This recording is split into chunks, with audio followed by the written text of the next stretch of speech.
Q&A option. That's it. Thank you.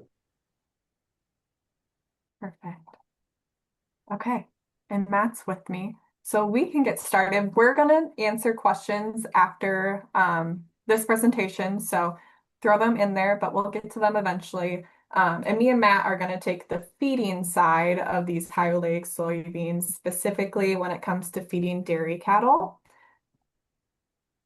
There we go. Okay, so just to kind of give you a heads up of what we're planning on discussing, we're going to talk about the high-oleic soybeans, what makes them different. Like Sean explained, there is some differences in that fatty acid profile, but we're going to dig into it a little bit deeper as to what that means for feeding dairy cattle. We're going to talk about what responses we've seen when feeding high-oleic soybeans, specifically in those research trials, talk about some feeding and economic considerations, and then we'll wrap it up with those best practices for on-farm roasting, since with the high-oleic soybeans, we've seen kind of a re-emergence of the popularity of on-farm roasting. So give you some tips and tricks on that. And Matt can start off with some fatty acid profile info. So we have a nice pie chart here of the difference in the fatty acid profile between conventional beans and high-oleic soybeans. So the largest difference is that a lot of the linoleic acid, which is the prominent fatty acid in a conventional bean, is replaced by oleic. And if these terms, it's a thing I always struggle with. We have different chain lengths of different fatty acids, and we have different, Sean mentioned monounsaturated, polyunsaturated, and then saturated fats. So I see it's not showing up on my copy here. Yeah, but it's showing up weird. The purple bar is stearic acid. You should think of that as a long chain, completely saturated fat, like tallow. So that's usually pretty benign to rumen bacteria. Yeah, I think of steers. That's how I remember it, beef cattle. So, and then palmitic, which is showing up on here, is the other completely saturated fat. That's a 16-0 fat. I think you see the word, see the image palm oil in there. Palm oil is not strictly entirely palmitic. It's about 44%, but that's much higher than many other oils.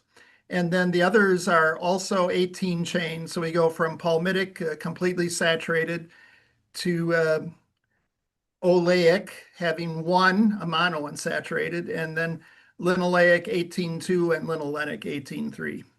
So they just have a completely different profile. And I was looking this up.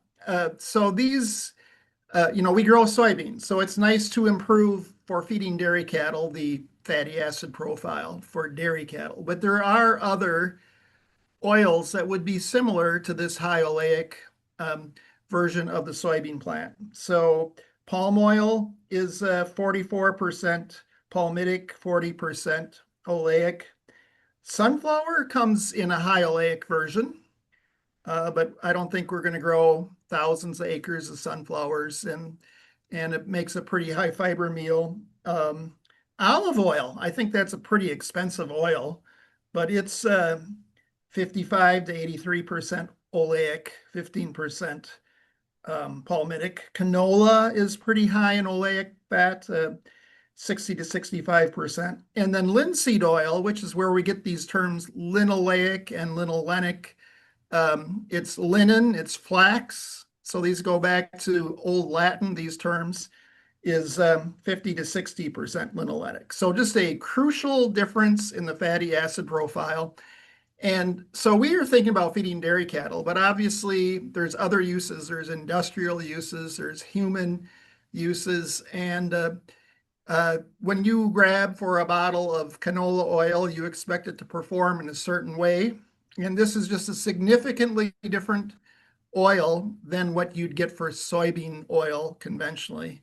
And so it's not going to handle the same way. And so when Sean was talking about keeping things separated, that's why. This isn't, it's better basically all around for dairy cattle, but it's different for other uses and may not be what people want to buy. So that's the difference here we're talking about.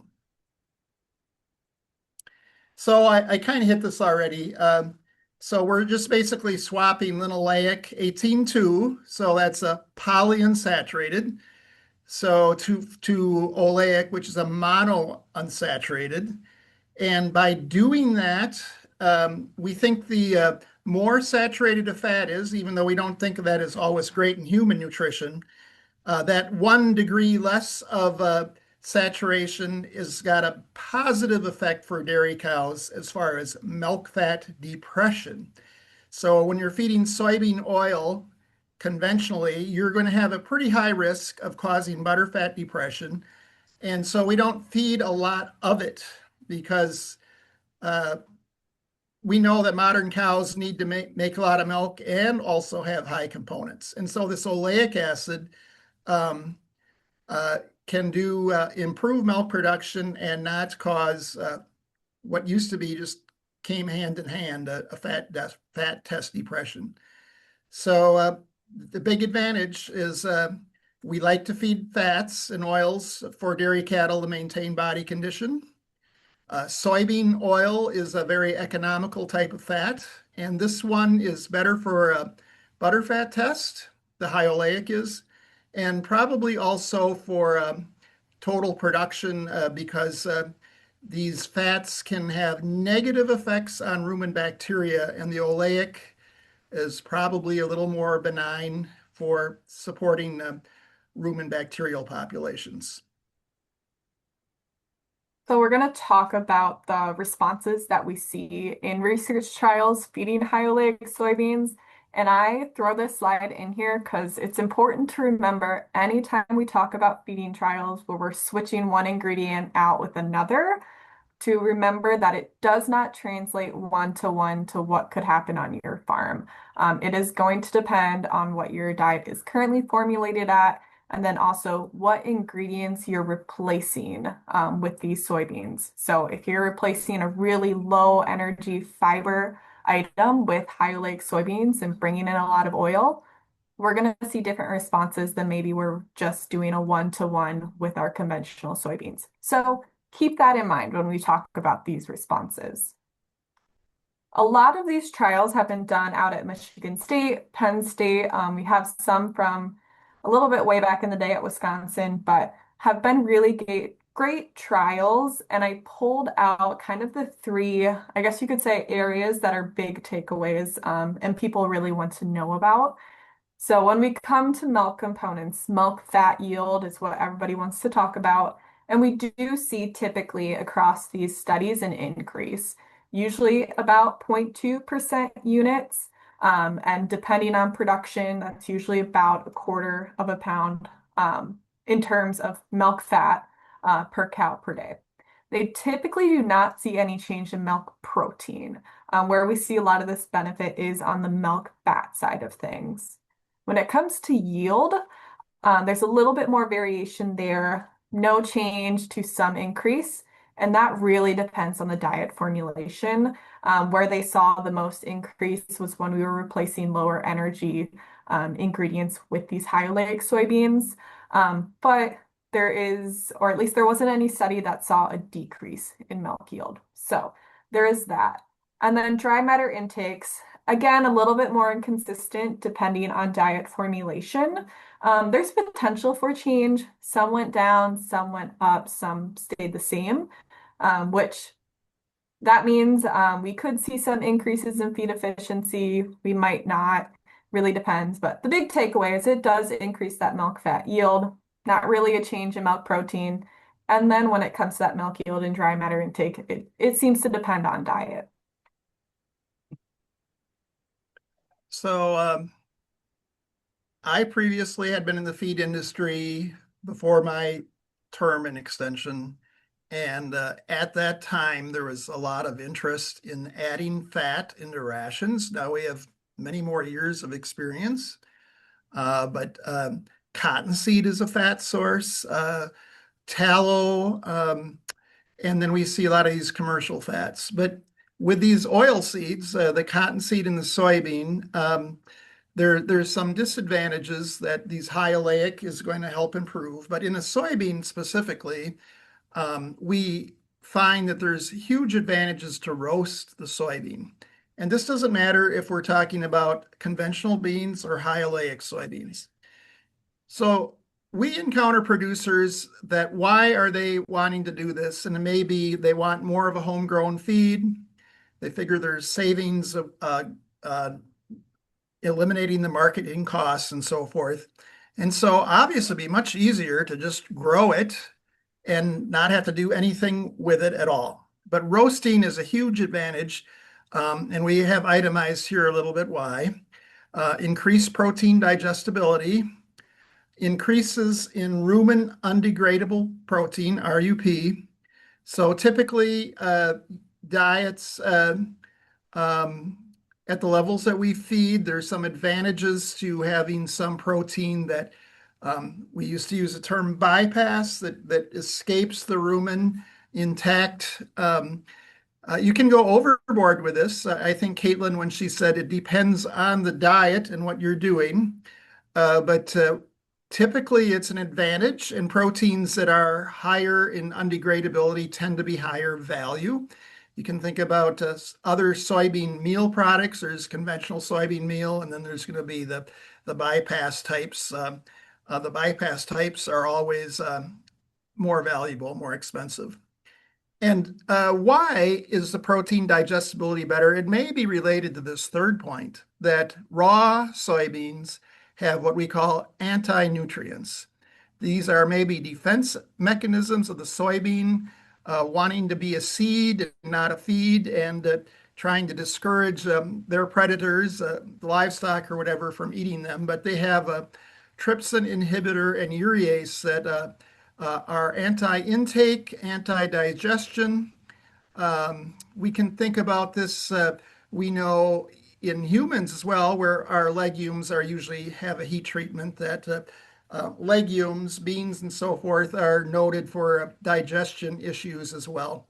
So when we put the appropriate amount of heat, which is an important thing, you can heat damage beans as well. You can have too much heat, but by roasting, you improve all these factors and make them a much more desirable feed that can be fed at higher rates. And that was always true even before we started thinking about high oleic soybeans. But now with high oleic, there's a lot of interest if we're not causing butterfat depression and so forth, in feeding more of them. And definitely you can feed more beans if they're substantially more if they're properly roasted.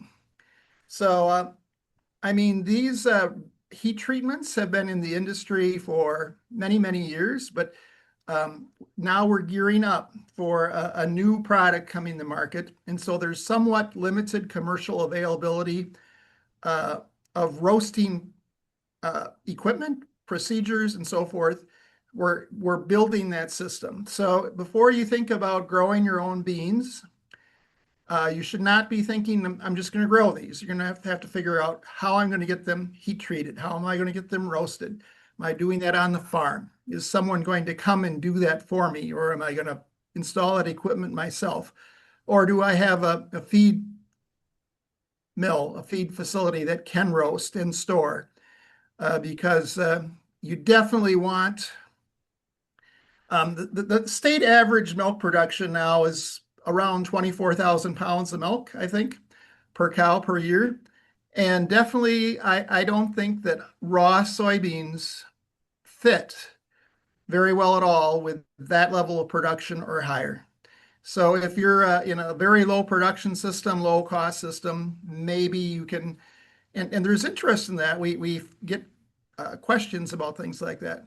Maybe there's a fit, but for our general herd, the kind of cows we have these days, we definitely want to roast those beans. And so it can be done. There's traveling roasters that come around to your place and do it one day. And then you should also be thinking about, and I don't think we know all the answers about this. Once you roast and grind, is there a shelf life on that product? Katelyn will get to that a little bit later, but people would want to roast them once a year. and be good. And I don't think we entirely know about that, but there are mobile roasters available, so that should be a consideration you look at if you're going to grow these soybeans. It's my turn again. Yeah.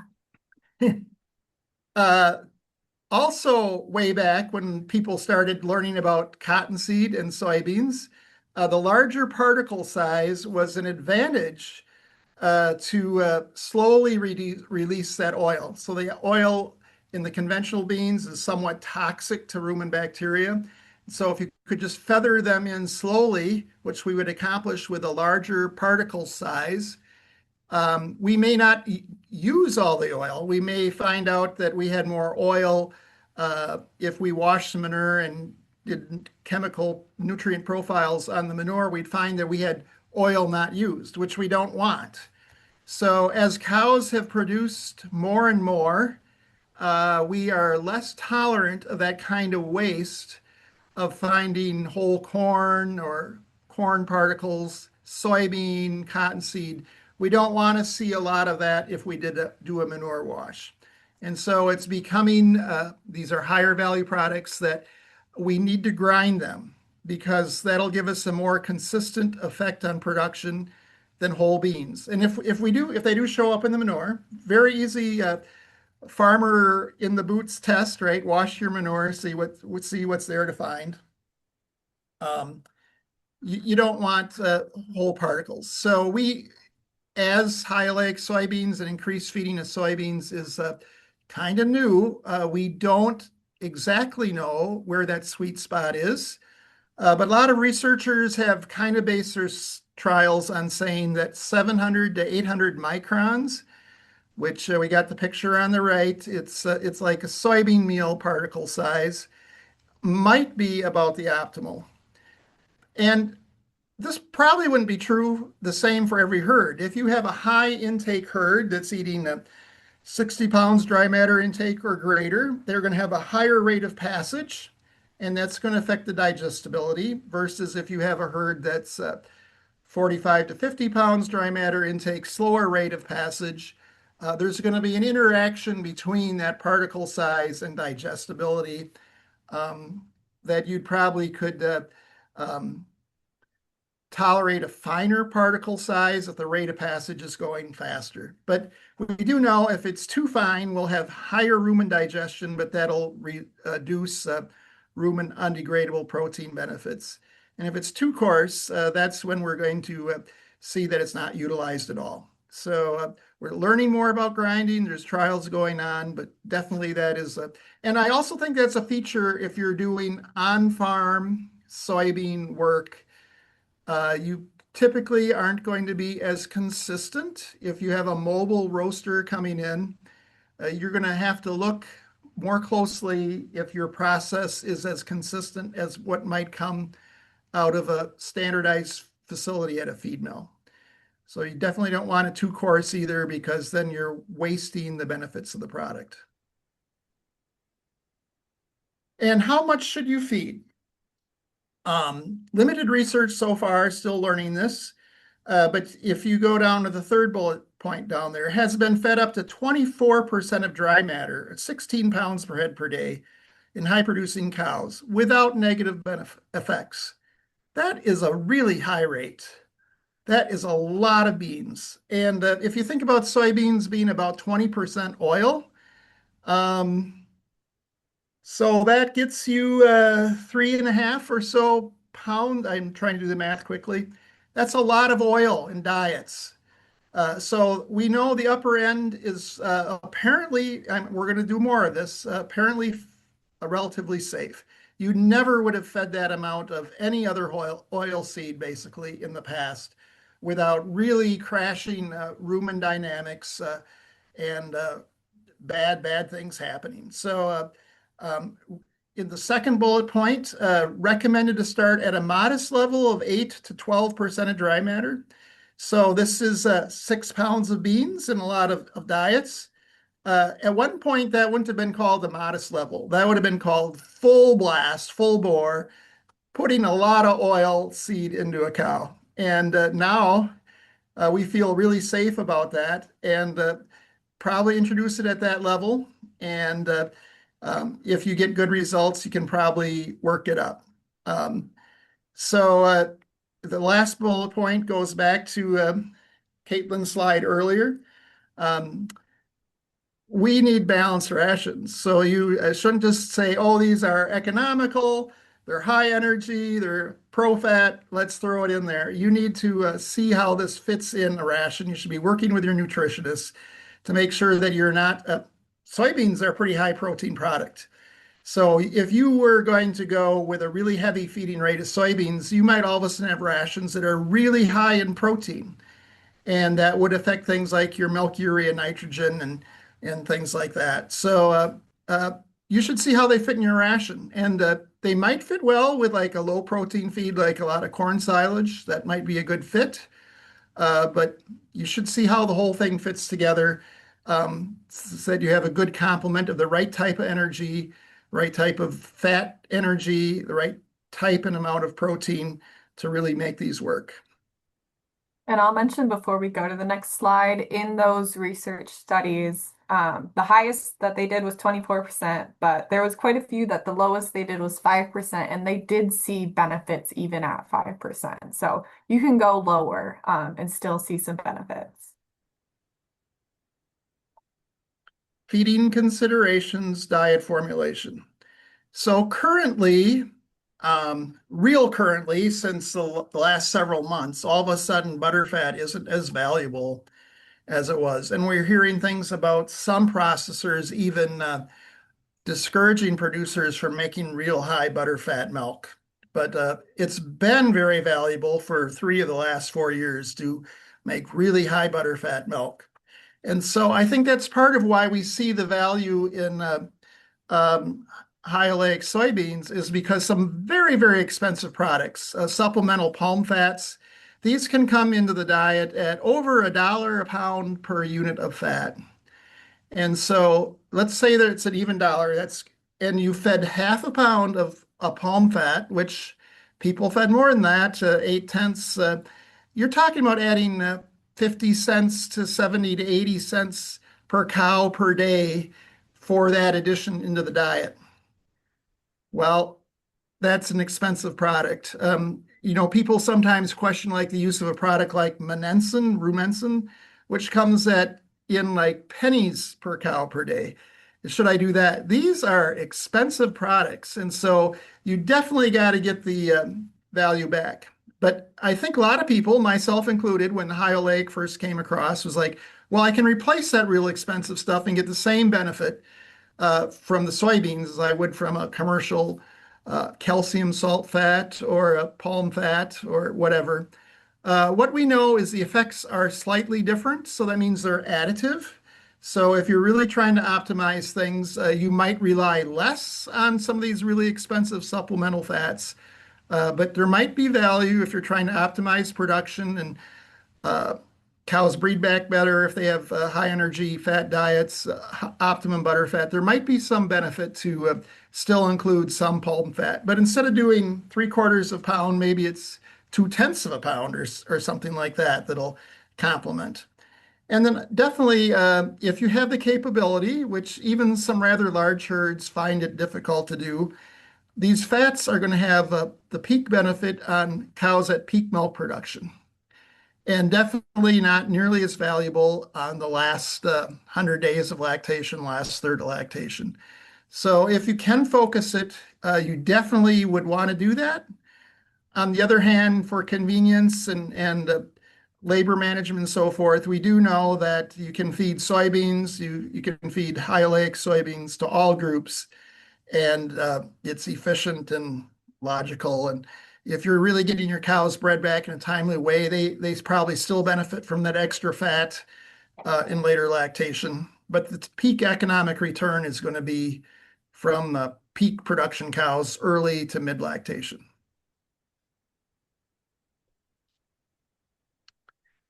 Let's do the economics. I did a little research on this one. So high-oleic soybeans is, as we heard earlier, typically cost more per ton than conventional beans. I think if we heard him talk that He's questioned the extra value. I think it's less extra value if you're growing soybeans and selling it to somebody. But if you're a dairy farmer and you're looking at this, there can be some really tremendous economic value into these soybeans. Um, but just think of the cost you have to do. So we learned about some of the production disadvantages, and then you might have to invest in roasters and bins and handling systems and heat, propane and electricity. There's labor and so forth. I just did the math on soybean meal is about $305 a ton right now. Raw beans, if you were keeping your own, are about the same price. If you have to buy them, they're like $100 a ton more. Heat treated soybeans, add another 100 on there. So you can do the math of what fat costs in a diet, and it can range from about 20 cents to the palm fat products over $1. So if you're growing these on your own and using them a lot, you can have a highly performing fat at a pretty low cost, but you may have to invest in all these other things. But it definitely can pay. People justify the very expensive fats. And so if you could get a high performing fat in for around 50 cents a pound, 60 cents a pound, there's real incentives to do that.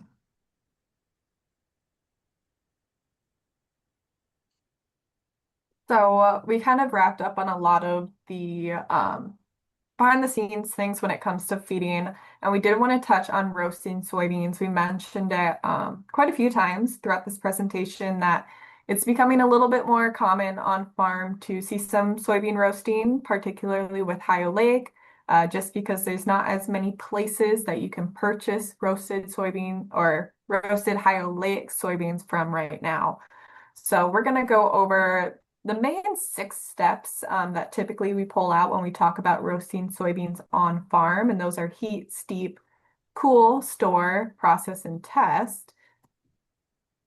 And so I can cover this one, Matt, starting with roasting and the heating. A lot of this research came out of the 90s. We haven't had a lot of really recent research on this, but what we do know from that is soybeans should be heated to about 295 to 300 degrees Fahrenheit in that roaster, and they should maintain this temperature when they exit.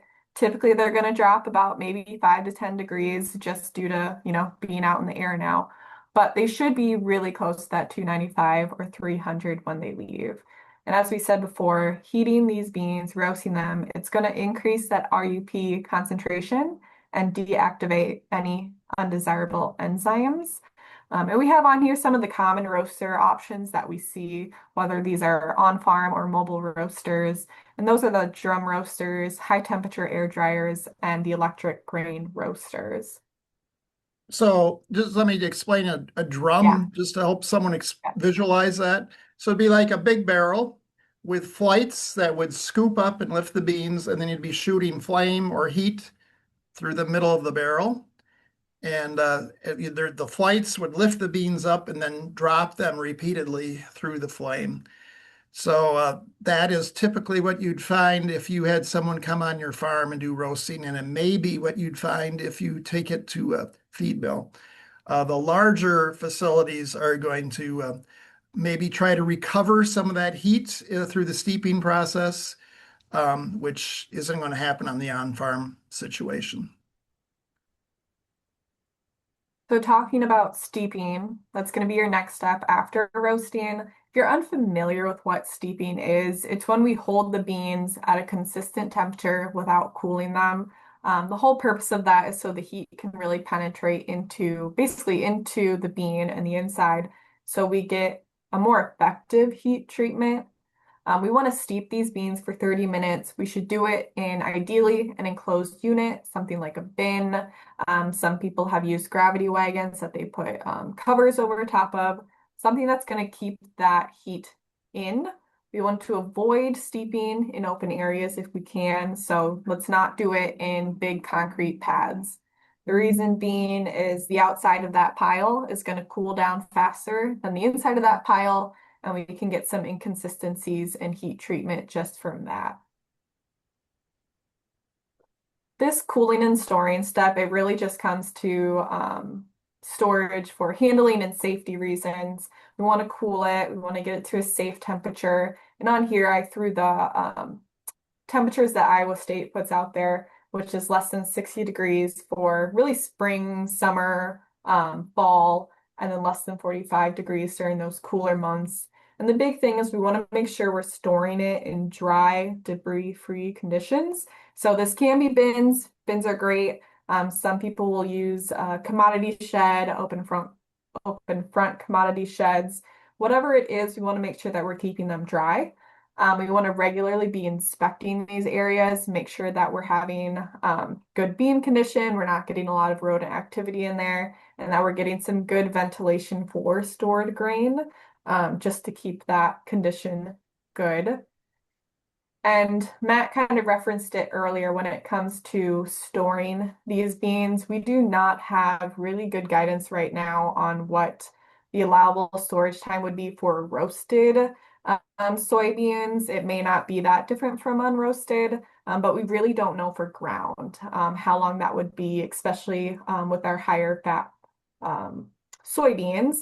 I did take this slide and put it on here. It's from North Dakota State that talks about for whole unroasted soybeans based off moisture content and temperature, what that allowable storage may be. When it comes to, especially talking about ground soybeans, I think we kind of recommend treat it like a regular commodity, a regular soybean meal. Typically, we don't want that sitting around for a long time. So feeding out within like a month or two is probably going to be on the safer side at least. And then processing, which we've talked a little bit before on that grind size. Again, it's going to help maximize that digestibility. Right now, research uses a lot of 700 to 800, but it should be at least cracked into quarters in eighths to get some better digestibility going on that.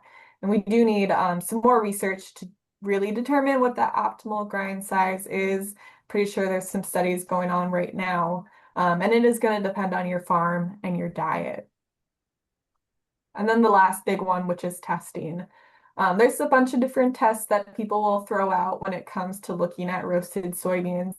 I put 3 that are pretty common, and you can also get them at most labs. That's going to be the protein dispersibility index, which is PDI. The recommended value for that is going to be about 9 to 11%. I will say this specific test can actually have a little bit higher variation. So that 9 to 11 might be a pretty tight window to get into. We also see a lot of like 9 to 14, which I think is pretty reasonable, but it helps you stay out of the ditches. So if we're over that 11 or 14%, it means we're underheating those beans. And if we're under 9, it means we're overheating those beans. And the big thing is we want to combine all these tests together. We don't really want to base it off one specific test. Combining tests is going to give us a better picture. So when it comes to the urease activity test, this really came from kind of the monogastric world. And so really those conservative recommendations are going to be about a 0.05 to 0.15 pH rise. Unroasted beans are closer to, I believe, a 2 pH rise. Now, working with ruminants, they might be a little bit more flexible than, say, a chicken or a pig when it comes to dealing with urease. So we might be able to go up to a 0.25. I would recommend staying between that 0.05 and 0.15, but it might be acceptable to go a little higher.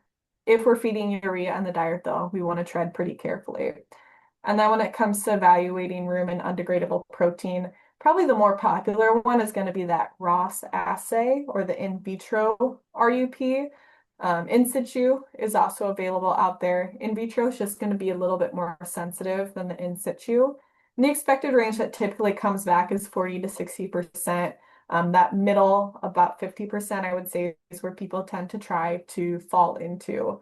The one thing with that is it's probably going to take a little bit longer for you to get those results back. From my understanding, at least, we don't have an NRI test that can do RUP for this yet.